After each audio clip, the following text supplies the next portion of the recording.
No céu existem tantos mistérios quanto a quantidade de estrelas.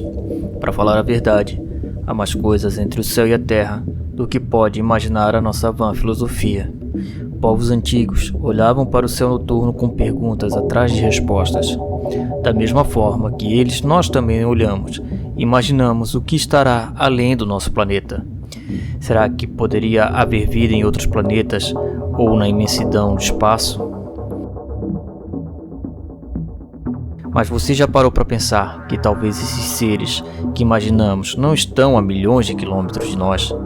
Talvez eles já estejam aqui, nos observando, estudando ou simplesmente monitorando nossas ações, esperando o momento certo para agir. Existem milhares de relatos que detalham contatos com OVNIs. Nem mesmo o Brasil não escapou desta realidade.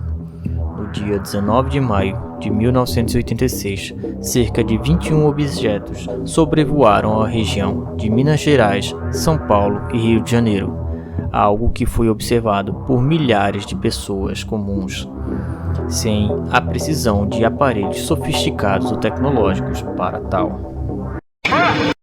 Pesquisas recentes trazem novas informações sobre o episódio que entrou para a história como a Noite Oficial dos OVNIs. Brasília?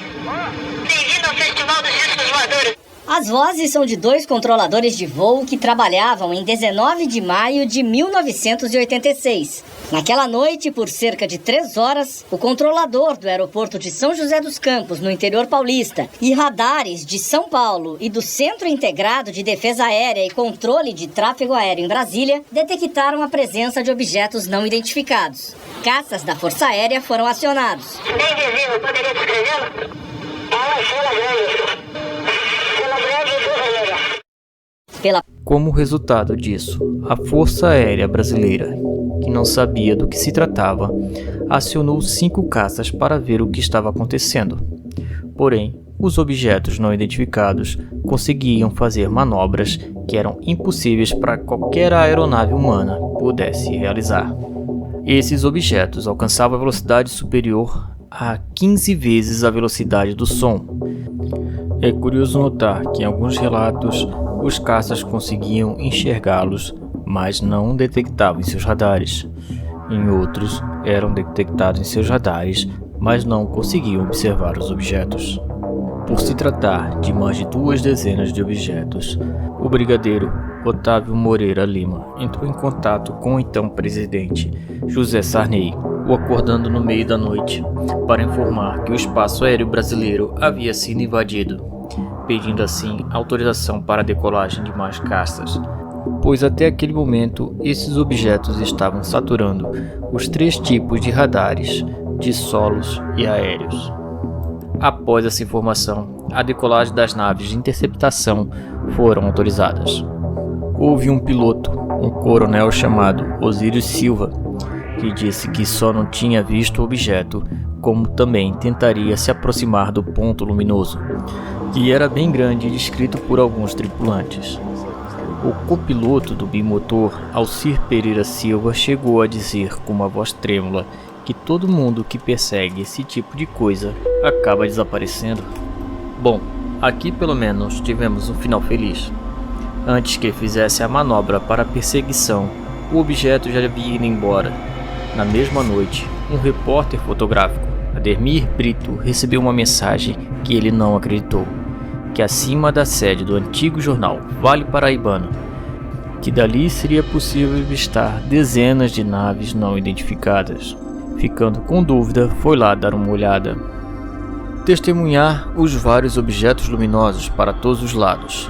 Posteriormente, na redação do jornal, o homem que se disse cientista da NASA solicitou os negativos para fazer testes, porém, mais tarde descobriu-se que esse homem não era cientista e também que ele havia sumido com os negativos. O interessante desse caso é que não foi apenas uma noite, foram 10 dias consecutivos de invasão, segundo relatos de pessoas. Curiosamente, os objetos estavam voando acima de instalações de defesa aérea consideradas estratégicas, como a Academia da Força de Pirassununga, no Centro Técnico Aeroespacial no Instituto de Pesquisas Espaciais em São José dos Campos. No início, foram designados um caça Mirage e 2 F-5, mas os OVNIs eram muito velozes. Para se ter uma ideia, o Mirage chegou a uma velocidade de 1.600 km/h.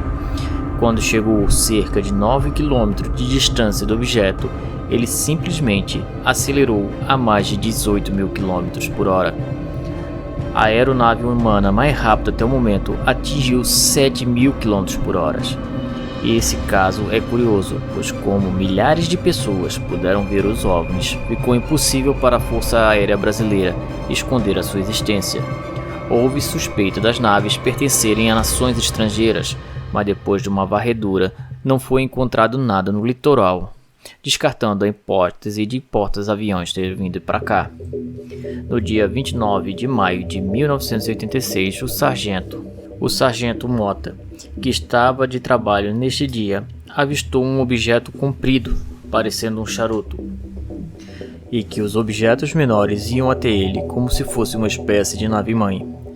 Ele comunicou novamente, mas dessa vez acharam por melhor não enviar caças, pois a primeira tentativa foi sem sucesso.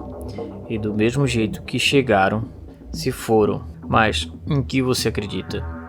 Extraterrestres, seres extradimensionais, seres humanos vindo do futuro para olhar o passado, força de nações estrangeiras ou qualquer outra coisa? Deixe aí nos comentários.